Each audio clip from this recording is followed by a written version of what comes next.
Hello viewers, welcome to legend online and YouTube classes. Indian polity సబ్జెక్ట్లో భాగంగా ఈరోజు మనం చూడబోయే ఆ కంటెంట్ కాన్స్టిట్యూషనల్ ఆర్గనైజేషన్స్, రాజ్యాంగ సంస్థలు అనే టాపిక్ని మనం ఈరోజు పరిశీలన చేద్దాం. రాజ్యాంగ సంస్థలు, దీనిలో ఏమేం అధికారులు ఉంటారు, వారి యొక్క పవర్స్ ఏంటి, వాళ్ళని ఎవరు అపాయింట్ చేస్తారు, వాళ్ళని ఎవరు రిమూవల్ చేస్తారు, వాళ్ళ యొక్క డ్యూటీస్ ఏంటి అనేది మనం చూద్దాం. ఇక్కడ మీరు పాలిటీకి సంబంధించి ఒక రెండు విషయాలు అర్థం చేసుకోవాలండి.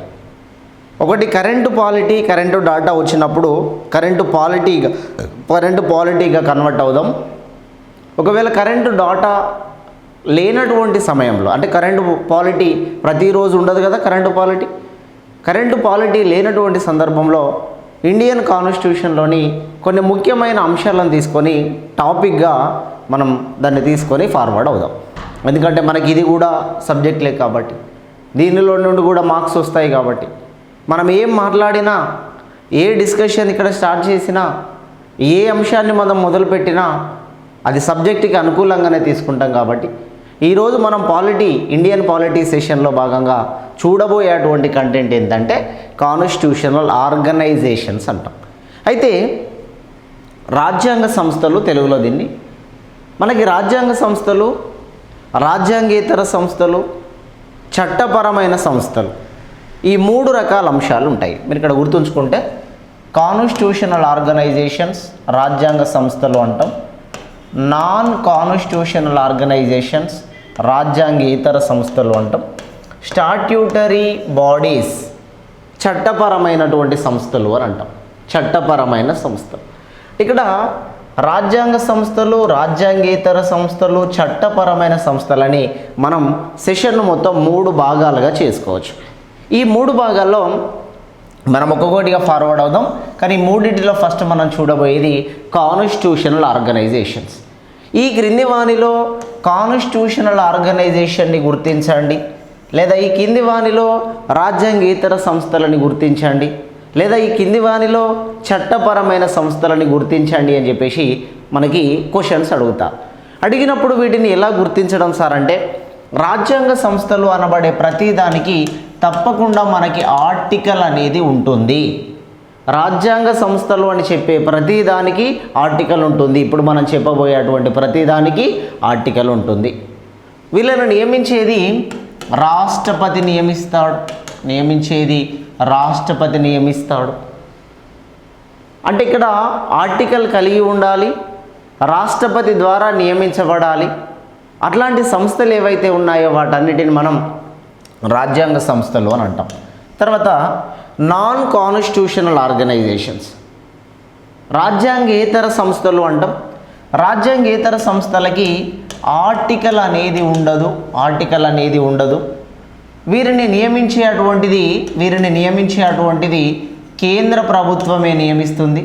మరీ ముఖ్యంగా దీనికి అధ్యక్షుడిగా ప్రధానమంత్రి ఉంటాడు. రాజ్యాంగేతర సంస్థలకి అధ్యక్షుడిగా ప్రధానమంత్రి ఉంటాడు. రాజ్యాంగేతర సంస్థలకి అధ్యక్షుడు ప్రధానమంత్రి ఉంటాడు. వాటికి ఆర్టికల్ అనేది ఉండదు, కేంద్ర ప్రభుత్వం నియమిస్తుంది. తర్వాత చట్టపరమైనటువంటి సంస్థలు. ఈ చట్టపరమైనటువంటి సంస్థలని ఏర్పాటు చేయడానికి లేదా గుర్తించడానికి పార్లమెంట్ కానీ, దేశంలో అయితే పార్లమెంట్ కానీ, రాష్ట్రాల్లో అయితే రాష్ట్ర అసెంబ్లీలు కానీ కొన్ని ప్రత్యేకమైన చట్టాలు చేసి ఈ చట్టపరమైనటువంటి సంస్థలను గుర్తిస్తాయి. చట్టపరమైనటువంటి సంస్థలకి పర్టికులర్గా ఇయర్ అనేది ఉంటుంది పక్కన. చట్టపరమైన సంస్థలు, ఫర్ ఎగ్జాంపుల్ ఇక్కడ మనకి చట్టపరమైనటువంటి సంస్థలు అంటే నేషనల్ హ్యూమన్ రైట్స్ కమిషన్ ఏదైతే ఉందో దీన్ని చట్టపరమైన సంస్థలు అని అంటాం. అదేవిధంగా నేషనల్ కమిషన్ ఫర్ ఉమెన్, జాతీయ మహిళా కమిషన్, అదేవిధంగా నేషనల్ కమిషన్ ఫర్ మైనారిటీస్, జాతీయ మైనారిటీ కమిషన్, వీటికి పర్టికులర్గా ఇయర్ అనేది ఉంటుంది. జాతీయ మహిళా కమిషన్ 1992, అదేవిధంగా జాతీయ మానవ హక్కుల కమిషన్ 1993, అదేవిధంగా నేషనల్ కమిషన్ ఫర్ మైనారిటీ, జాతీయ మైనారిటీ కమిషన్ 1993, ఇట్లా పర్టికులర్గా వీటికి సంబంధించి ఇయర్స్ ఉంటాయి. వీటిని ఏర్పాటు చేయడానికి పార్లమెంటులో కానీ లేదా రాష్ట్రానికి సంబంధించిన చట్టాలు అయితే అసెంబ్లీలో కానీ కొన్ని ప్రత్యేకమైనటువంటి చట్టాలు చేస్తాయి. దీన్ని ఈ విధంగా గుర్తించాలి. నాన్ కాన్స్టిట్యూషనల్ ఆర్గనైజేషన్స్, రాజ్యాంగేతర సంస్థలు, ప్రణాళికా సంఘం కానీ, దానిని మనం ప్రస్తుతం నీతి ఆయోగ్ అని పిలుస్తున్నాం. ప్రారంభంలో ప్రణాళికా సంఘం, తర్వాత నీతి ఆయోగ్ దాని పేరు మార్చాం. తర్వాత అక్కడే NDC national development council, NIC national integration council జాతీయ సమగ్రతా మండలి, జాతీయ భద్రతా మండలి ప్రొటెక్షన్ కౌన్సిల్, ఇట్లాంటివన్నిటికీ ప్రధానమంత్రి అధ్యక్షుడిగా ఉంటాడు. ఈ ప్రధానమంత్రి అధ్యక్షుడిగా నేషనల్ డిజాస్టర్ మేనేజ్మెంట్ అని అంటాం, జాతీయ ప్రకృతి విపత్తు నిర్వహణ సంస్థ అంటాం, సెన్సెస్ జాతీయ జనాభా లెక్కలకు సంబంధించిన అంశాలు, ఇవన్నిటికీ కూడా మనం ఇక్కడ రాజ్యాంగేతర సంస్థలు తీసుకోవచ్చు. అదేవిధంగా కాన్స్టిట్యూషనల్ ఆర్గనైజేషన్స్, వీటికి పర్టికులర్గా ఆర్టికల్ ఉంటుంది, రాష్ట్రపతి ద్వారా వీళ్ళని నియమించడం అనేది జరుగుతుంది. మరి ఇందులో మనం కంటెంట్లోకి వెళ్దాం. ఈ కాన్స్టిట్యూషనల్ ఆర్గనైజేషన్స్లో ఎవరెవరు ఉంటారు, వాళ్ళ యొక్క ఆర్టికల్స్ ఏంటి, ఫస్ట్ దాని ఫ్రేమింగ్ చెప్పినాక మనం ఆర్టికల్లోకి వెళ్దాం.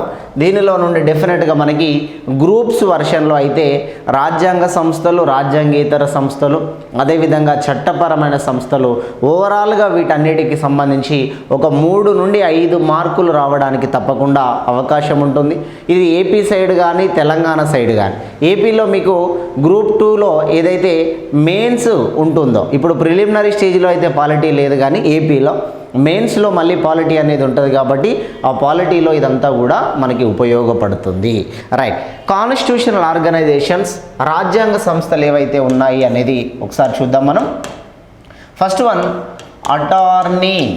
Attorney general. First one attorney general, AG అంటాం. ఆర్టికల్ 76 అనేది ఉంటుందండి, ఆర్టికల్ 76 అంటాం. తర్వాత second one advocate general, article 165. అదేవిధంగా comptroller and auditor general, CAG అనేది ఉంటుంది. 148 to 151 ఆర్టికల్స్ అన్నీ సిఏజీ గురించి తెలియజేస్తాయి. CAG comptroller and auditor general అంటాం. తర్వాత పబ్లిక్ సర్వీస్ కమిషన్ దాదాపుగా 316 నుండి 323 ఆర్టికల్ వరకు పబ్లిక్ సర్వీస్ కమిషన్ ఉంటుంది. అదేవిధంగా మనకి సెంట్రల్ ఎలక్షన్ కమిషన్, కేంద్ర ఎన్నికల సంఘము 324 నుండి 329 వరకు కేంద్రంలో ఎన్నికల సంఘం అనేది ఉంటుంది. అదేవిధంగా వీళ్ళకి సంబంధించినటువంటి కొన్ని ముఖ్యమైన అంశాలని కనుక మనం పరిశీలన చేసినట్టయితే, అంటే ఇవేనా సార్ అంటే వీటికితో పాటు ఇంకా కొన్ని ముఖ్యమైన అంశాలు కూడా మనకు ఉంటాయండి. ప్రధానంగా మనం తీసుకున్నటువంటి పాయింట్స్ ఈ ప్రధానంగా డిస్కషన్ చేసుకునేటువంటి పాయింట్స్, అంటే ఎక్కువగా మ్యాటర్ కలిగినటువంటిది, ఎక్కువగా అడగడానికి అవకాశం ఉంది. ఇంకా ఇందులోనే మీకు సెంట్రల్ ఫైనాన్స్ కమిషన్, జాతీయ ఆర్థిక సంఘం అంటాం, 280 అనే ఆర్టికల్ ఉంటుంది. ప్రధానంగా మనం డిస్కషన్ చేసుకోబోయేటువంటి అంశాలని ఒక 6 అంశాలని బేసికల్గా మనం తీసుకున్నాం. దేశానికి సంబంధించి కేంద్ర అధికార భాషా సంఘం అని ఉంటుంది, అది కూడా ఇందులో భాగమే. ఇంకా వీటితో పాటు కొన్ని అంశాలు చెప్తాం. నేషనల్ ఎస్సీ కమిషన్ ఉంటుంది, 338 ఆర్టికల్. అదేవిధంగా నేషనల్ ఎస్టీ కమిషన్ ఉంటుంది, 338 క్లాజ్ ఏ అనే ఆర్టికల్. అదేవిధంగా నేషనల్ బీసీ కమిషన్ ఉంటుంది, 338 క్లాజ్ బి అనే ఆర్టికల్ నేషనల్ బీసీ కమిషన్ గురించి తెలియజేయడం జరుగుతుంది. అంతర్రాష్ట్ర మండలి అనేది ఉంటుంది మనకి, ఈ అంతర్రాష్ట్ర మండలి కూడా ఇందులోనే భాగంగా మనం చెప్పడానికి అవకాశం ఉంటుంది. అయితే దీనికి సంబంధించి ప్రధానంగా మనం ముఖ్యమైనటువంటి అంశాలు ఏవైతే ఉన్నాయో ఈ ముఖ్యమైన అంశాలను మనం తీసుకుందాం. ఇందులో నుండి మనకి చాలా సందర్భాలలో ప్రీవియస్లో క్వశ్చన్స్ వచ్చినటువంటి పరిస్థితులు ఉన్నాయి. ఈ సబ్జెక్టుని చదవడము అని అంటే పాలిటీ అంటే ఒక్క టాపిక్కి సంబంధించిందే గుర్తుంచుకోవడం కాదు. పాలిటీ అంటే ఓవరాల్ సబ్జెక్టు గుర్తుంచుకోవడమే, ఆ ఓవరాల్ సబ్జెక్టు చెప్పడమే నా ప్రధానమైనటువంటి బాధ్యత. నా సిస్టమ్ అంతా ఎట్లా ఉంటుంది అంటే ఆ టాపిక్కి సంబంధించిన పాయింట్ ఎక్కడైనా ఉండనీగాక, ఏ యూనిట్లోనైనా ఉండనీగాక, దాన్ని తీసుకొచ్చి దీనికి లింక్ చేసే విధానం మన దగ్గర ఉంటుంది. కాబట్టి ఇట్లా ఒక ఆర్డర్గా చదివితే పాలిటీ అనేది ఈజీగా అర్థమైపోతుంది. ఆర్డర్గా చదవకపోతే పాలిటీ సబ్జెక్ట్ ఏది కూడా అర్థం కాదు. విన్నప్పుడు చాలా బాగా అనిపిస్తుంది, విన్నప్పుడు ఈజీగా ఉన్నది అనిపిస్తుంది, కానీ దాని ప్రాక్టీస్లోకి వచ్చేసరికి దాన్ని గుర్తుంచుకోవడానికి చాలా టైం పట్టుద్ది. సబ్జెక్టు చెబుతున్నప్పుడే జాగ్రత్తగా వినాల్సిన అవసరం ఉంటుంది. రైట్, మనం ఇందులో భాగంగా ఇక మనం ఫస్ట్ ఒక్కొక్క టాపిక్ను మనం తీసుకుందాం. ఇక్కడ మనం 9 అంశాలను మనం చెప్పుకున్నాం.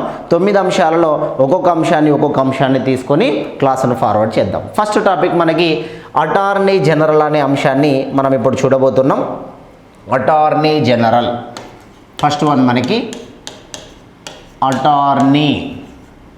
అటార్నీ జనరల్ అనే టాపిక్ని మనం చూద్దాం. దీని గురించి మనకి ఇండియన్ కాన్స్టిట్యూషన్లో ఆర్టికల్ 76 అటార్నీ జనరల్ గురించి తెలియజేస్తాం. అటార్నీ జనరల్ తెలుగులో ఇంగ్లీష్లో ఇలానే పిలుస్తాం, అటార్నీ జనరల్ అంటాం. ఇతడిని ప్రధానంగా legal adviser to the central government and president కేంద్ర ప్రభుత్వానికి అదేవిధంగా రాష్ట్రపతికి ప్రధాన న్యాయ సలహాదారుడు అంటాం. కేంద్ర ప్రభుత్వానికి అదేవిధంగా రాష్ట్ర ప్రభుత్వం కాదు, రాష్ట్రపతికి ప్రధాన న్యాయ సలహాదారుడిగా ఉంటాడు. ఈ పదవిని మనం అటార్నీ జనరల్ అనే పదవిని మనం బ్రిటిష్ దేశం నుండి తీసుకున్నాం. ఈ అటార్నీ జనరల్ని నియమించేది రాష్ట్రపతి నియమిస్తాడు. ఏమేమి అంశాలు ఉంటాయంటే అపాయింటింగ్ నియమించే అధికారం రాష్ట్రపతికి ఉంటుంది. రిమూవల్ తొలగించే అధికారం రాష్ట్రపతికి ఉంటుంది, నియమించడము తొలగించడము. అదేవిధంగా సాలరీ జీతాన్ని నిర్ణయించడము. అదేవిధంగా టెన్యూర్ పదవీ కాలం కూడా రాష్ట్రపతి విశ్వాసంపై ఆధారపడి ఉంటుంది పదవీ కాలం అనేది. అయితే ఇవన్నీ కూడా రాష్ట్రపతి ఆధీనంలోనే ఉంటాయి. ఆయనను నియమించేది రాష్ట్రపతి, తొలగించేది రాష్ట్రపతి, జీతాన్ని నిర్ణయించేది రాష్ట్రపతి, పదవీ కాలాన్ని కూడా రాష్ట్రపతి డిసైడ్ చేస్తాడు. అందుకే అటార్నీ జనరల్ ఎవరైతే ఉంటారో ఈ అటార్నీ జనరల్కి ఖచ్చితమైన పదవీ కాలం ఉండదు. ఆ పదవీ కాలం అంతా రాష్ట్రపతి అభిప్రాయం పైన ఆధారపడి ఉంటుంది. ఈ రాష్ట్రపతి అభిప్రాయం పైన లేదా రాష్ట్రపతి విశ్వాసం పైన ఆధారపడి ఉంటుంది. మనం ఒకవేళ రాష్ట్రపతి విశ్వాసము అనే పాయింట్ లేకపోతే ఎట్లా సార్ అంటే అప్పుడు 5 years తీసుకోవాల్సిన అవసరం ఉంటుంది. రాష్ట్రపతి విశ్వాసం అనేది లేకపోతే 5 years తీసుకోవాలి. ఇలా మనం సబ్జెక్టును గుర్తుంచుకోవాలి. అయితే ఇక్కడ ఈయనను నియమిస్తున్నప్పుడు అటార్నీ జనరల్ని నియమిస్తున్నప్పుడు ఈ అటార్నీ జనరల్కి సుప్రీంకోర్టు జడ్జికి ఉండాల్సినటువంటి క్వాలిటీస్ అన్నీ కూడా ఉండాలి. సుప్రీంకోర్టు న్యాయమూర్తికి ఉండేటువంటి క్వాలిటీస్ అన్నీ కూడా అతనికి ఉండాల్సిన అవసరం ఉంటుంది.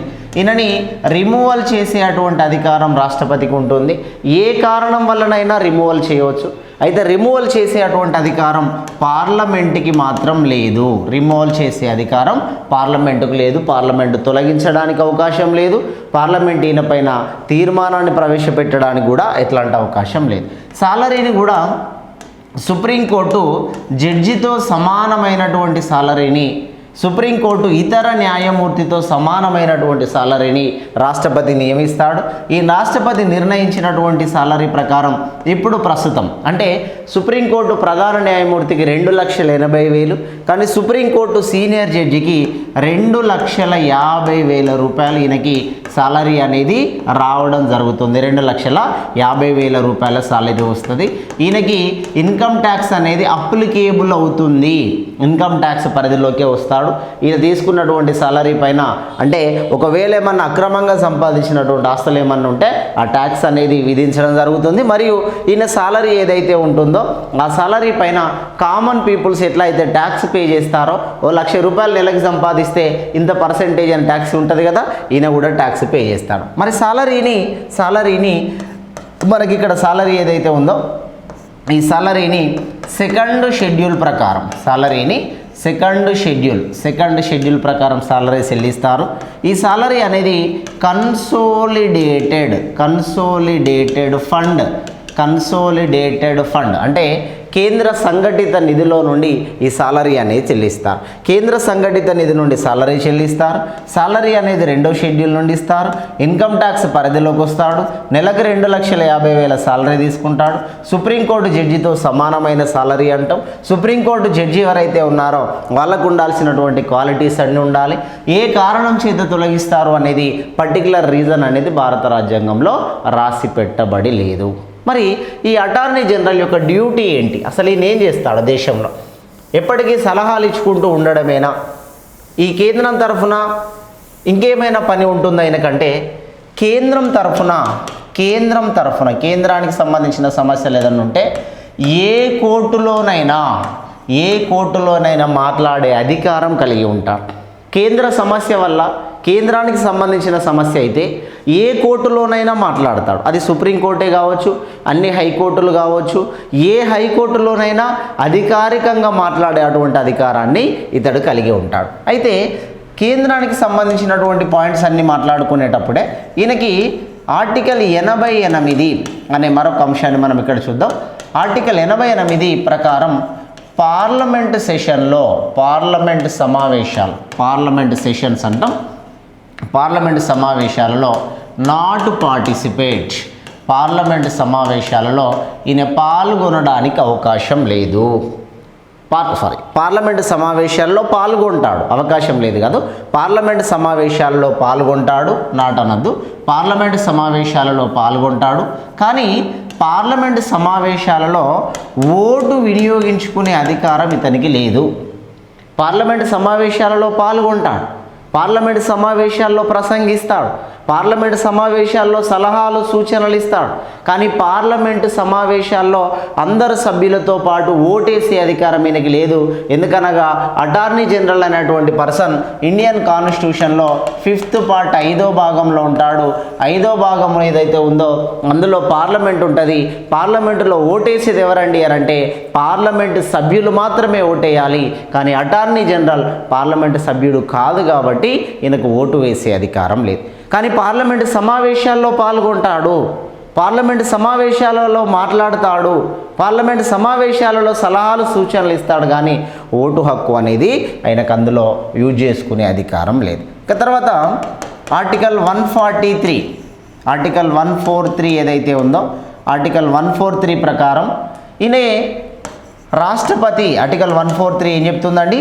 రాష్ట్రపతి సుప్రీంకోర్టు యొక్క లీగల్ అడ్వైజెస్ తీసుకోవచ్చు, సుప్రీంకోర్టు యొక్క న్యాయ సలహాలు తీసుకోవచ్చు. రాష్ట్రపతి సుప్రీంకోర్టు యొక్క న్యాయ సలహాలు తీసుకోవచ్చు. ఈ విషయాన్ని కెనడా దేశ రాజ్యాంగం నుండి తీసుకున్నాం. ఆర్టికల్ 143 రాష్ట్రపతి సుప్రీంకోర్టు యొక్క సలహాలను తీసుకోవచ్చు అని చెప్తారు. అయితే ఈ రాష్ట్రపతి సుప్రీంకోర్టు యొక్క సలహాలను తీసుకునేటప్పుడు ఆ సలహాలు 2 రకాలైనటువంటి సలహాలు ఉంటాయి. ఒకటి కాన్స్టిట్యూషనల్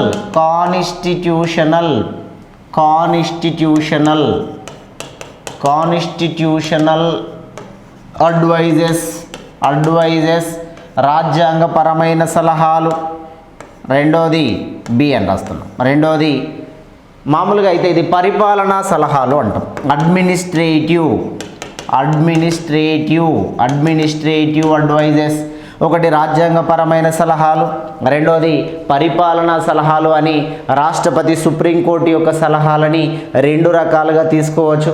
ఇందులో న్యాయపరమైనటువంటి కాన్స్టిట్యూషనల్ రాజ్యాంగపరమైనటువంటి సలహాలు అయితే ఈ సలహాల కోసం సుప్రీంకోర్టు 5 జడ్జెస్తో ఒక కమిటీని నియమించాలి.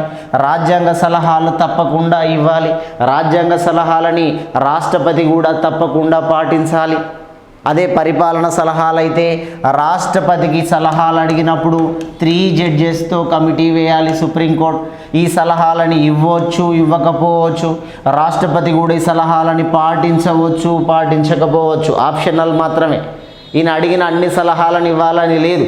ఆ సలహాని బట్టి అడిగే విధానాన్ని బట్టి ఉంటుంది. అందుకోసమే రాజ్యాంగపరమైన సలహాలు అయితే 5 జడ్జెస్తో కమిటీ వేస్తుంది సుప్రీంకోర్టు, పరిపాలన సలహాలు అయితే 3 జడ్జెస్తో కమిటీ వేస్తుంది సుప్రీంకోర్టు. అంటే ఈ రాజ్యాంగ సలహాలు అంటే అత్యంత ముఖ్యమైనవి అనేది గుర్తుపెట్టుకోండి. మరి ఈ అటార్నీ జనరల్ దగ్గర ఈ పాయింట్ ఎందుకు చెప్తున్నాం సార్ అంటే, అటార్నీ జనరల్ రాష్ట్రపతికి సుప్రీంకోర్టుకి మధ్యవర్తిగా ఉంటాడు. రాష్ట్రపతికి సుప్రీంకోర్టుకి మధ్యవర్తిగా ఉండే వ్యక్తి అటార్నీ జనరల్. రాష్ట్రపతి మీ సలహా అడుగుతున్నాడని రాష్ట్రపతి ఏ సలహా అయితే అడుగుతున్నాడో ఆ సలహాని అటువంటి క్వశ్చన్ ఏదైతే ఉందో ఈ క్వశ్చన్ తీసుకొని వెళ్ళి సుప్రీంకోర్టుకి చెప్తాడు. సుప్రీంకోర్టు ఏ అడ్వైజ్ అయితే ఇస్తుందో ఆ సుప్రీంకోర్టు ఇచ్చిన అడ్వైజ్నే తీసుకొచ్చి మళ్ళీ రాష్ట్రపతి గారికి ఇస్తాడు. ఆ రాష్ట్రపతికి సుప్రీంకోర్టుకి మధ్యలో మధ్యవర్తిగా ఉండే అటువంటి వ్యక్తి ఎవరండి అని అంటే అటార్నీ జనరల్ ఇద్దరికి మధ్యవర్తిగా ఉంటాడు. ఇట్లా అటార్నీ జనరల్ అనే అటువంటి పదవి ఉంటుంది. ఈ అటార్నీ జనరల్ మనకి ఇండియన్ కాన్స్టిట్యూషన్ ప్రకారం కేంద్ర ప్రభుత్వానికి అదేవిధంగా రాష్ట్రపతికి న్యాయ సలహాదారుడిగా ఉండే అటువంటి వ్యక్తి. 3 ప్రధానమైన ఆర్టికల్ చెప్పాము. ఒకటి 76 ఆర్టికల్ చెప్పుకున్నాం, ఒకటి 88 ఆర్టికల్ చెప్పుకున్నాం, ఒకటి 143 ఆర్టికల్. 3 ప్రధానమైనటువంటి ఆర్టికల్లు ఈయనకు సంబంధించినవే. అయితే మనకి ఇండియన్ కాన్స్టిట్యూషన్లో భారత రాజ్యాంగం ప్రకారం మనకి అటార్నీ జనరల్గా ఇప్పటివరకు పనిచేసినటువంటి వ్యక్తులు ఎంతమంది అనేది మనం పరిశీలన చేద్దాం.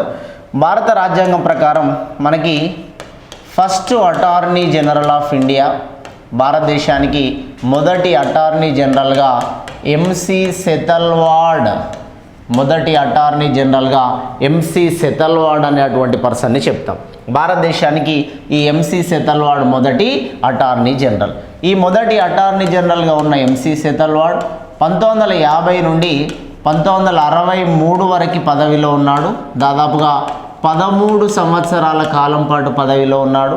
భారతదేశంలో అత్యధిక కాలం అటార్నీ జనరల్గా చేసినటువంటి వ్యక్తి ఎంసి సెతల్వాడ్ అంటాం. మీకు ఎంసి సెతల్వాడ్ చూడగానే మనకి ఈయనకు సంబంధించి మరొక పాయింట్ గుర్తుకు రావాలి. ఈ ఎంసి సెతల్వాడ్ 1955లో భారతదేశంలో లా కమిషన్ అనేది ఏర్పడింది. 1955లో లా కమిషన్ అనేది ఏర్పడింది. ఈ 1955లో ఏర్పడిన లా కమిషన్కి ఫస్ట్ చైర్మన్గా చేసినటువంటి లా కమిషన్కి ఫస్ట్ చైర్మన్గా చేసినటువంటి వ్యక్తి ఎంసి సెతల్వాడ్ ఎవరైతే ఉన్నారో ఆ ఎంసి సెతల్వాడ్ని లా కమిషన్కి ఫస్ట్ చైర్మన్గా చెప్పడం అనేది జరుగుతుంది. అయితే భారతదేశంలో మొదటిసారి 1833 సంవత్సరంలో మొదటిసారి లా కమిషన్ అనేది ఏర్పాటు చేశారు. 1833 సంవత్సరంలో లా కమిషన్ వచ్చింది. లా కమిషన్కి మొదటి చైర్మన్గా లార్డ్ మెకాలే అనే వ్యక్తిని లా కమిషన్కి మొదటి చైర్మన్గా తీసుకున్నాం. ఎందుకనగా ఇదే 1833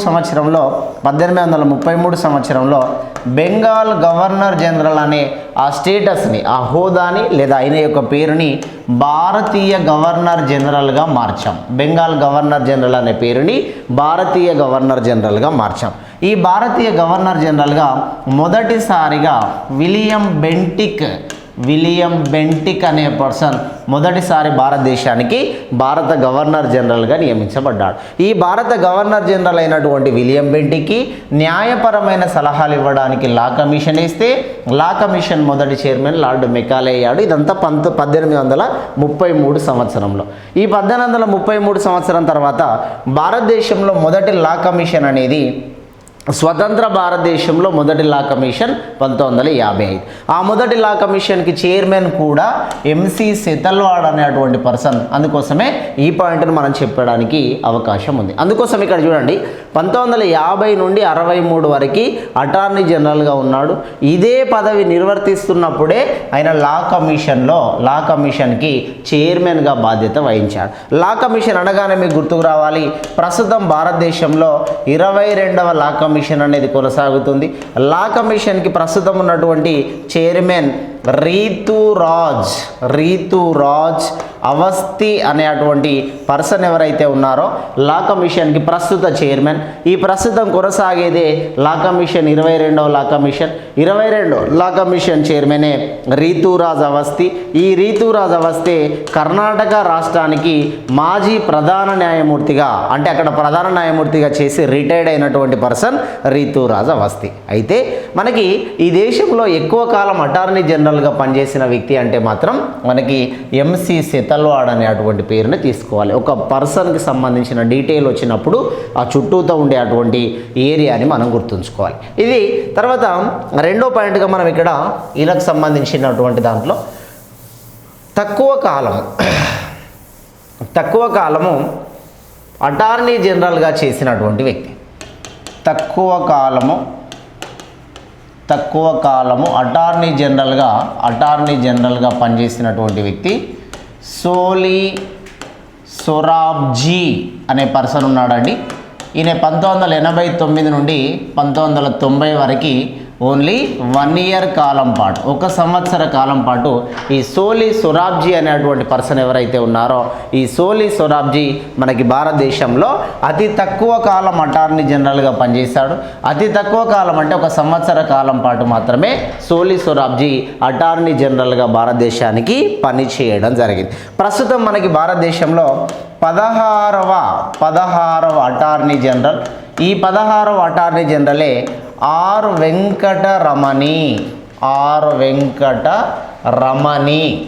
వెంకటరమణి అనే పర్సన్. ఇక్కడ మనం ఎవరి ఫోటో అయితే వేసామో ఆ ఫోటో వేసినటువంటి వ్యక్తి ఆర్ వెంకటరమణి. ఈ ఆర్ వెంకటరమణి గారు మనకి తమిళనాడు పుదుచ్చేరి ప్రాంతానికి సంబంధించినటువంటి వ్యక్తి. పుట్టడం తమిళనాడులోనే పుట్టాడు. ఈ వెంకటరమణి గారు మనకి లా కమిషన్లో కూడా సభ్యుడిగా పనిచేశాడండి. ఆర్ వెంకటరమణి గారు లా కమిషన్లో 2010 సంవత్సరంలో ఈయన లా కమిషన్ మెంబర్గా కూడా పనిచేయడం అనేది జరిగింది. 2010 సంవత్సరంలో లా కమిషన్ మెంబర్గా పనిచేశాడు. ప్రస్తుతం ఈయన యొక్క స్టేటస్, ఈయన యొక్క సింబల్ ఏంటంటే 16వ పర్సన్గా ఆర్ వెంకటరమణి భారతదేశ అటార్నీ జనరల్గా కొనసాగుతున్నాడు. ఈ అటార్నీ జనరల్గా ఇంతకుముందు మనకి 15వ పర్సన్ కేకే వేణుగోపాల్ అని 15th అటార్నీ జనరల్ కేకే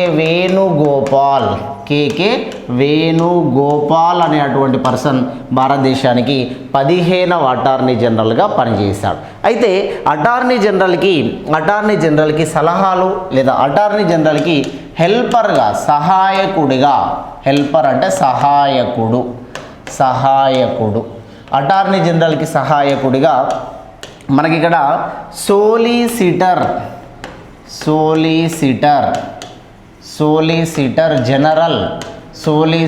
జనరల్ అనే పదవిని ఒకటి ఏర్పాటు చేశారు. అదనపు సోలిసిటర్ జనరల్ అని 2 పదవులను ఏర్పాటు చేశారు. వీళ్ళిద్దరు కూడా అటార్నీ జనరల్కి సహాయకులుగా ఉంటారు. భారతదేశంలో సోలిసిటరీ జనరల్, అడిషనల్ సోలిసిటర్ జనరల్ అని చెప్పేసి 2 పదవులు ఉన్నాయి. ప్రస్తుతం మనకి ఆ సోలిసిటర్ జనరల్గా తుషార్ మెహతా ఈయన పదవి కాలాన్ని మళ్ళీ పొడిగించడం అనేది జరిగింది. తుషార్ మెహతా ప్రస్తుతం మనకి solicitor attorney general. Additional solicitor జనరల్గా విక్రమ్జిత్ బెనర్జీ అనేటువంటి పర్సన్ ఎవరైతే ఉన్నారో ఈయనని అడిషనల్ సోలిసిటర్ జనరల్ అనేటువంటి పేరుతో మనం పిలవడం జరుగుతుంది. ఇట్లా solicitor general, additional solicitor general, attorney general అనేటువంటి మన అంశాన్ని మనం ఇప్పుడు తీసుకున్నాం. అయితే వీళ్ళంతా కేంద్రానికి సంబంధించిన పర్సన్స్. మరి రాష్ట్రానికి సంబంధించినటువంటి పర్సన్స్ని చూస్తే మనకి వీళ్ళని అడ్వకేట్ జనరల్ అనాలండి. కేంద్రంలో అయితే అటార్నీ అన్నాం, వీళ్ళని మాత్రం అడ్వకేట్ జనరల్స్ అనే పేరుతో పిలుస్తాం. అడ్వకేట్ జనరల్కి సంబంధించి ఆర్టికల్ 165 అనేది అడ్వకేట్ జనరల్కి సంబంధించి. అటార్నీ జనరల్ అయితే మనకి ఇప్పుడు చెప్పినట్టుగా 76 ఆర్టికల్, అడ్వకేట్ జనరల్ అయితే మనకి 165 ఆర్టికల్లో చెప్తున్నాం. ఈ 165 ఆర్టికల్లో చెప్పిన అడ్వకేట్ జనరల్ ఏం చేస్తాడంటే ఈయన legal adviser to the state government and governor ఎవరైతే ఉన్నారో ఆయనకి కూడా న్యాయ సలహాదారుడిగా ఉంటాడు. కేంద్రానికి న్యాయ సలహాదారుడు అటార్నీ జనరల్, రాష్ట్రానికి న్యాయ సలహాదారుడు అడ్వకేట్ జనరల్. ఈ అడ్వకేట్ జనరల్ని గవర్నర్ నియమిస్తాడు. గవర్నర్ నియమిస్తాడు, గవర్నర్ తొలగిస్తాడు, గవర్నరే జీతాన్ని నిర్ణయిస్తాడు, గవర్నరే పదవీ కాలం ఎంత ఉండాలి అనేది డిసైడ్ చేస్తాడు. ఆ పదవీ కాలాన్ని పెంచవచ్చు, పదవీ కాలాన్ని తగ్గించవచ్చు, మధ్యలోనే తొలగించవచ్చు. కేంద్రంలో ఈ అధికారం అంతా రాష్ట్రపతికి ఉన్నట్టుగానే రాష్ట్రంలో ఈ అధికారం అంతా గవర్నర్ గారికి ఉంటుంది. సాలరీ డిసైడ్ చేసేటప్పుడు